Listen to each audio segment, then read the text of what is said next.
qualities. Some of them, one of the qualities is mentioned in the hadith is to remove rust from the heart and also to expiate sins. Yeah.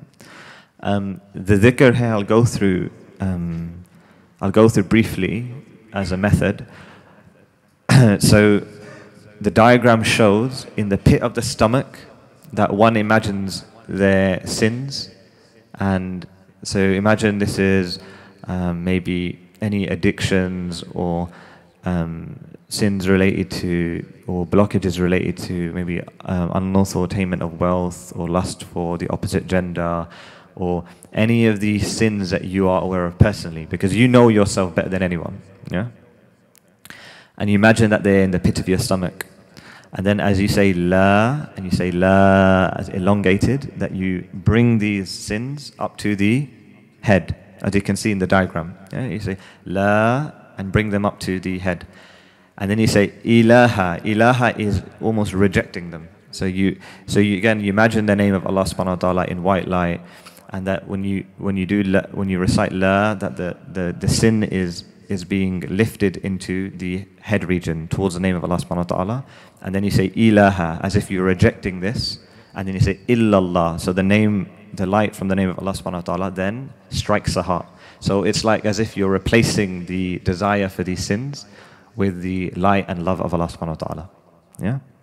So again, just to recap, you imagine the name of Allah subhanahu wa ta'ala in white light, and then you have the sins at the pit of your stomach. And that as you say la, you raise the blockage, you say ilaha, and you reject it. So any unlawful sin, you reject it.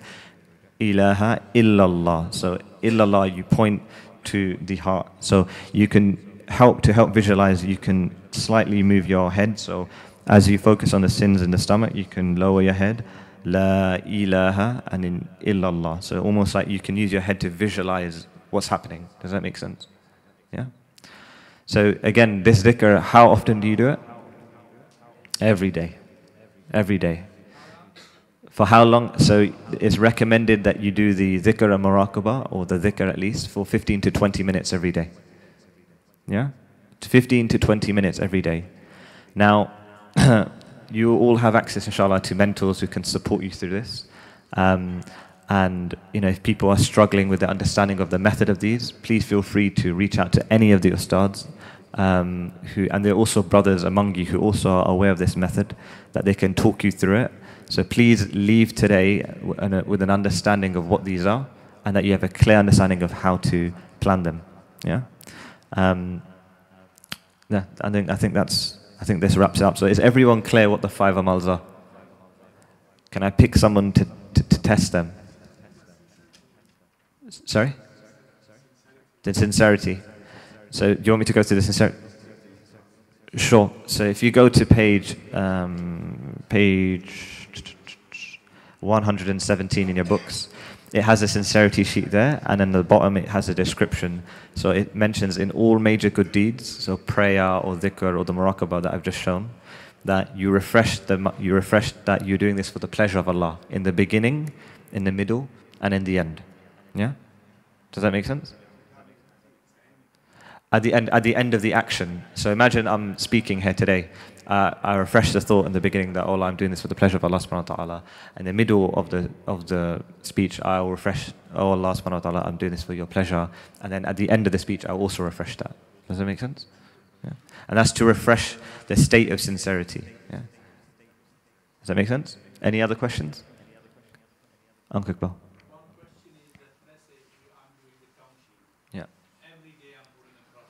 Yeah. So if you're struggling to go through the tongue sheet, 1, don't be disheartened, and 2, I think you should reach out to your mentors to ask for support. Don't suffer in silence. This isn't something that we just give you and let you get on with. I mean, there is that element, but there's also a support network here to help you through that. It might be the case that you may have a habitual and addictive sin, which is very different. You deal with those very differently sometimes than just simply doing the cross sheets. So again, this is something we can discuss in one-to-one, but know that you have support here in this zawiyah, in this masjid, as well as those brothers that we will also put you in touch with towards the end of today. Yeah? Go on. Go for it. Sure. Ji.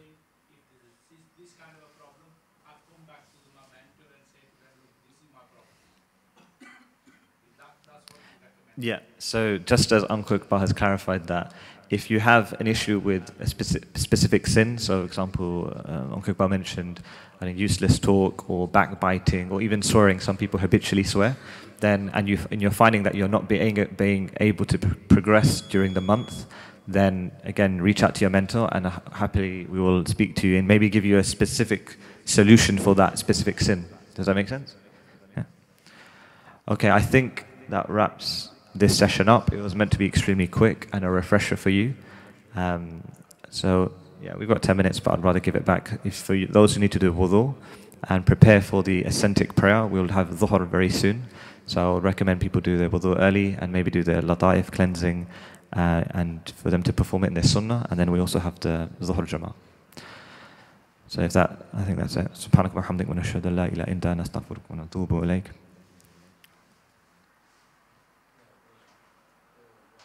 Oh. When we do the muraqabah, you have do the setter time or any time? You can do the muraqabah at any time. I think during this retreat, it's being done mainly at the Hajjat time or after Isha, but you can do it any time.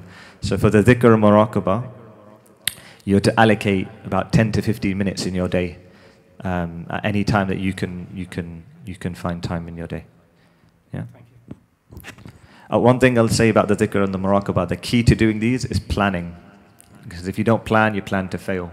So make sure that you fix a time in your day where you know you're going to be available and you can dedicate that 15 or 10 minutes to do the dhikr and muraqabah.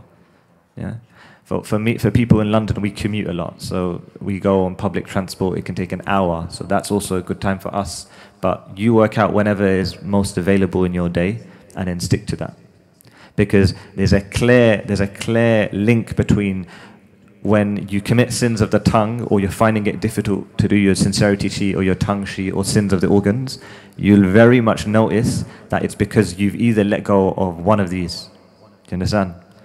You can very clearly see, you know, when you've committed these sins, you just look back at your chart and you realize, actually, I haven't been doing my dhikr muraqabah. So these will keep you steadfast, because I mentioned that these are like the food and the water. Is there any other questions? Okay. Sorry? Yeah, the Muraqabah dua is in the book. It's on page 116. And also, I think there's a further explanation if you want the detailed step-by-step. I think it's, yeah, it's in the middle of the book as well. Muraqabah dua. Yeah, 18 Jazakallah. If anybody else has got a question, please raise your hands. We do have just a few minutes. Yeah, we have a few minutes. Don't be shy. This is your opportunity. What we don't want is for you to go home not sure about something, thinking that, oh, I wish I asked that question when I had the chance. Sorry, did you raise your hand? Assalamu alaikum, Ustad. My previous understanding was the sincerity sheet was for 90 days cycle. Is it now changed?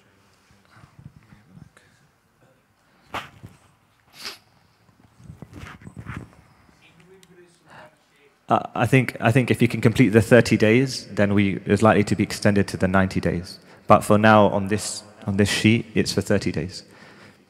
Yeah. So what we're trying to get you to do in a habit is every 40 days have an update, and then we can allocate you what the next action is. Yeah.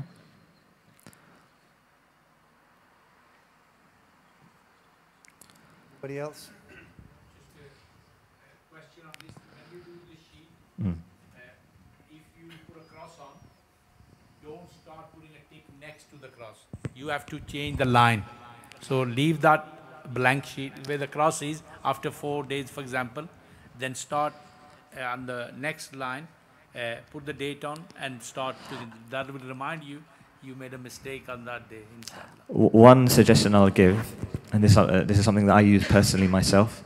I don't always carry the book with me, and I don't always have access to the book. So for the new generation who are all pro-mobile friendly, there's many applications that you can download to track this. One of them is the Prophetic Path app, which I think we'll be sharing towards the end of this session, or sorry, towards the end of today, which is an app that has all the sheets already inbuilt, and you have access to a mentor who you can contact at any time, and you can monitor the sheets by just clicking a button, and it will track your habits.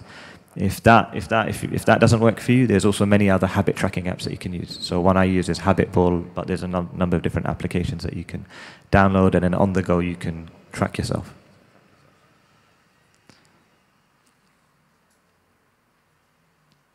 Is there any other questions? Please use this opportunity to clarify. If not, and maybe you've got questions later, I'm happy to sit down with you later and go through any questions regarding the sheets. And there's no bad questions, so don't feel embarrassed.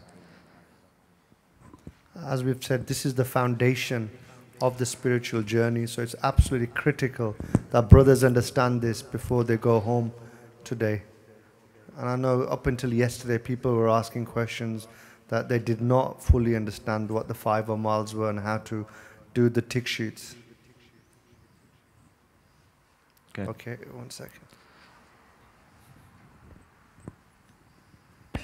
Regarding the tongue sheet, so one lie or one swear, just one, that's it.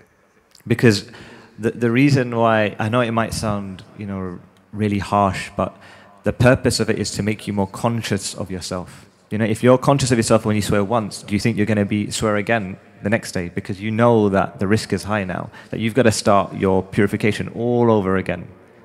Do you understand? And the way that this is built is that when you do the tongue, and then imagine you're on the ears and the eyes, and then if you commit one sin of the tongue, you still have to start all of them again. So it's not that you've completed the tongue and that's it, done. After this, I don't need to do it. No, every single day you're building on top of that. Does that make sense? Go on. Okay, and do you know the 7777? Ji. Physically, what do you just reflect on? On the muraqabah. Yeah. So have you sat in any of the collective muraqabah dua sessions? I want to just come, so I apologize. Acha. Oh, that's fine. I think I'll probably better off explaining it to you one-to-one then. I think because most people here are familiar with the muraqabah dua. Inshallah. So I can sit down with you straight after this. Or you can also be given the link for one of the practical sessions that have been uploaded offline. Yeah, so we've been doing the muraqabah dua collectively, but in summary, it's a mindset. Muraqabah is made of 3 things. So there's 3 components of what muraqabah is. The first is presence. So Allah is watching me, Allah is hearing me, Allah is with me. These are mindsets that you bring in. The second is munajat. So that's silent communion with the heart. So what we're explaining here about presenting 7 sins, needs, these are things that you present with the heart. Yeah, so you speak to Allah subhanahu wa ta'ala directly and you mention these things. It's a structure. And the third thing is visualization. Yeah, these are the 3 components. So visualization helps you to focus and connect to the name of Allah and helps you during the muraqabah. Yeah. So these are 3 components of any muraqabah. And I'm happy to sit down with you. Maybe you can do one together. There might be another session today. Yeah. Ji. When you just said you communicate with the heart, what does that actually mean? Just with the mind you say it? If that makes it. Yes, so the mind is used as a faculty, is used to imagine. From the heart is one can speak from the heart as well. Right. So it's one can also speak from the heart. Yeah. One very quick question. We're going to wrap up 1:30. If anybody's got a quick question, use this opportunity. Or we can now safely assume that you know it all now. Okay, mashallah. There'll be one-to-ones, I think, maybe later today. But inshallah, you should all be now grounded in this. And again, feel free to reach out to me, and also I can direct you to brothers in the audience who are also very familiar with this path. Okay, Jazakallah. Subhanaka wa bihamdika wa nashhadu an la ilaha illa anta nastaghfiruka wa natubu ilayk.